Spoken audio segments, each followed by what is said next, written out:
Direction Ramilly à présent, François nous prépare un petit potager chez un particulier. Tu nous confirmes, François, qu'on peut retourner au potager sans risque à présent? Enfin, les températures sont un peu plus chaudes, donc on a le risque de gelée qui est parti et on va pouvoir planter, repiquer nos légumes. Et ici, tu nous présentes deux possibilités, le bac potager ou le potager en pot. La façon la plus simple, on ne dispose pas d'espace extérieur, donc on peut simplement mettre un pot sur notre terrasse. Il faudra veiller par contre à utiliser le bon substrat pour avoir une bonne croissance du légume que l'on va repiquer en pot. Si par contre on va en bac potager, on apportera aussi une solution adéquate. La solution adéquate, ce serait alors de mélanger un amendement à la terre déjà existante dans le bac, de l'enrichir en quelque sorte. Par contre, François, le terreau que tu utilises dans le pot, c'est un terreau qui contient quoi exactement ? Donc un bon substrat, c'est un terreau de qualité, comme on a par exemple ici. Donc on voit le terreau de qualité qui contient différentes matières premières, différents ingrédients.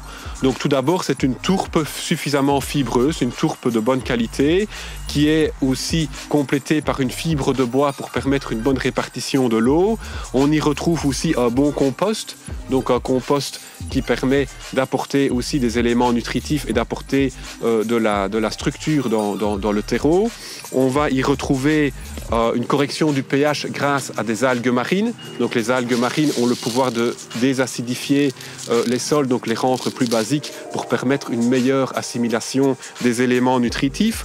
On va également y retrouver de l'engrais organique mini-granulé qui va vraiment apporter les éléments nutritifs NPK nécessaires à la croissance des légumes. Et le tout est complété par une vie microbienne, donc des bacillus qui viennent notamment de tourteaux de pépins de raisin qui vont permettre d'enrichir en micro-organismes le substrat. Donc pas besoin d'engrais à ce stade-ci? Mais donc il faut savoir qu'un terreau de qualité est déjà enrichi au départ avec un engrais organique qui va avoir une durée d'action de plusieurs semaines. On veillera pour les plantes les plus exigeantes comme par exemple les tomates à apporter un complément de nutrition, par exemple 6 à 8 semaines après l'empotage. Merci François.